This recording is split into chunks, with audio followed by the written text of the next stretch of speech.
حضرت حوا علیہ السلام کی تخلیق کا خفیہ راز۔ کیا فرشتوں نے انہیں بھی سجدہ کیا؟ کیا فرشتوں نے انہیں بھی سجدہ کیا؟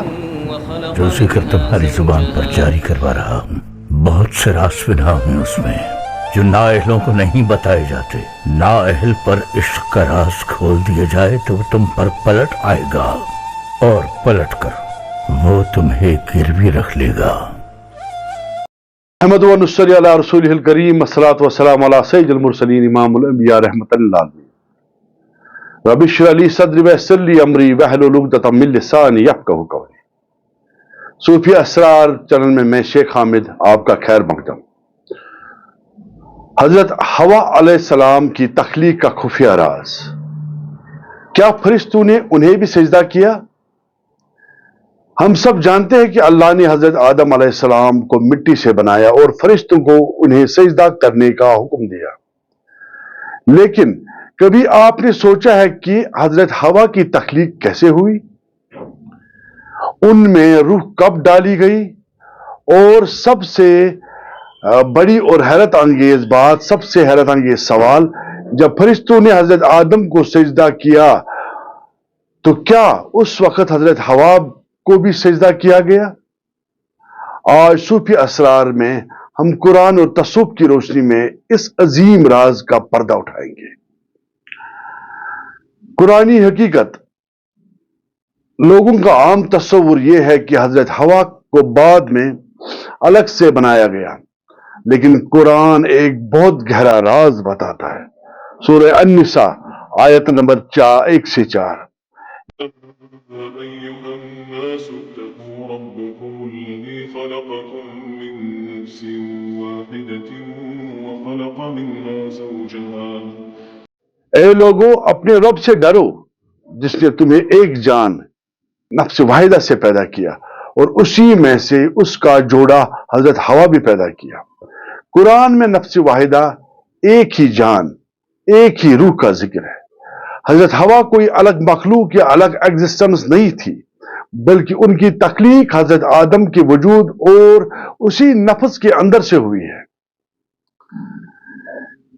صوفیہ کہتے ہیں کہ اللہ نے جب حضرت آدم علیہ السلام کے پتلے میں اپنی روح پھونکی، سورہ السجدہ آیت نمبر 9، اور اس میں اپنی روح پھونکی، اپنی روح، تو وہ روح صرف اکیلی آدم علیہ السلام کے لیے نہیں تھی۔ حضرت حوا چونکہ حضرت آدم کے وجود کا ہی حصہ تھی، اس لیے روح الگ سے نہیں پھونکی گئی۔ جو روح حضرت آدم میں آئی، اسی روح کا حصہ اور نور آٹومیٹکلی حضرت حوا میں منتقل ہو گیا۔ دونوں ہی ایک ہی روح اور ایک ہی نور کے دو روپ، دو زاویے، دو تصویریں تھیں۔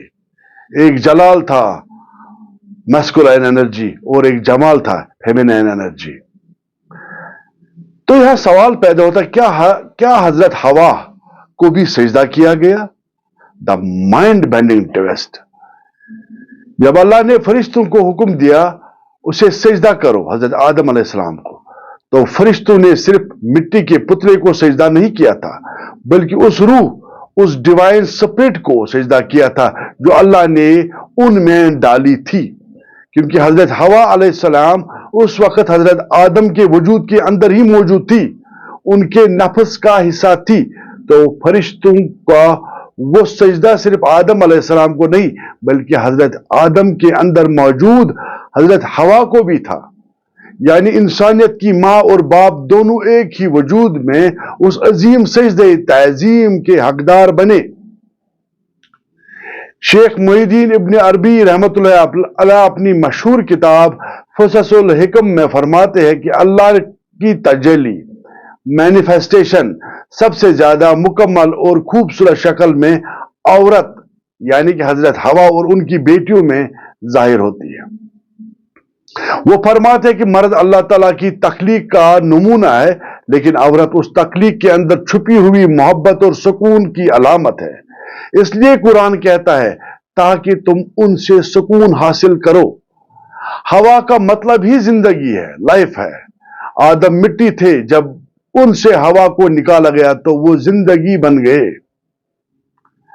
عام طور پر لوگ تخلیق کو فزیکل پروسیس سمجھتے ہیں، آدم کی پسلی سے ہوا کی تخلیق، لیکن صوفی پرسپیکٹو میں یہ فزیکل سے زیادہ میٹا فزیکل روحانی ایونٹ ہے۔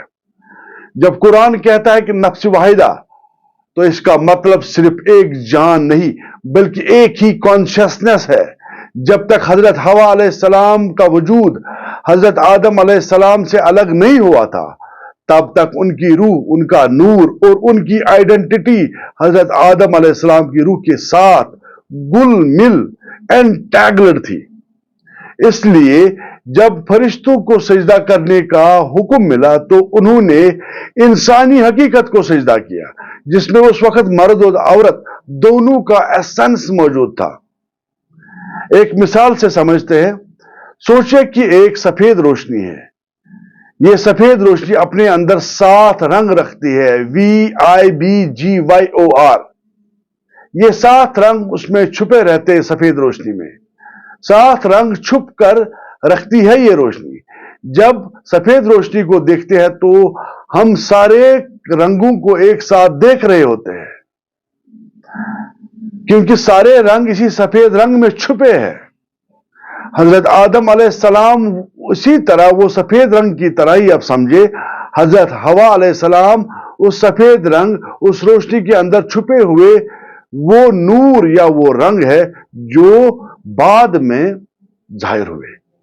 جس طرح سفید روشنی کو سجدہ کرنا اس کے اندر چھپی ہر رنگ، ہر روشنی کو، ہر شعاع کو سجدہ کرنا ہے، اسی طرح فرشتوں کا سجدہ اس انسانیت کے نور کو تھا جس میں آدم اور حوا دونوں شامل تھے۔ ایک اور مثال سے سمجھتے کہ ایک چھوٹا سا آم کا بیج لے، کیا اس بیج کے اندر پورا درخت نہیں ہے؟ اس کے پتے، اس کے پھل، اس کی چھاؤ، سب اس بیج میں پوٹنشل کی شکل میں بند ہے۔ حضرت حوا اس بیج کے اندر چھپا ہوا وہ سکون اور زندگی تھی۔ جب ہم کسی انمول بیج کی قدر کرتے ہیں تو ہم صرف چھلکے کی قدر نہیں کرتے بلکہ اس کے اندر چھپی پوری نسل کی قدر کرتے ہیں۔ فرشتوں نے اس انسانی بیج آدم کو سجدہ کیا جس کے اندر انسانی نسل کی ماں حضرت حوا علیہ السلام کی حضرت حوا علیہ السلام پہلے سے موجود تھی۔ آپ ذرا غور کیجئے سورہ النساء آیت نمبر 1 سے 4 تک کہ میں نے آپ کو نفس واحدہ سے پیدا کیا۔ یہاں خلقکم منہا نفس واحدۃ، یعنی منہا اس میں سے کا استعمال بہت ضروری ہے۔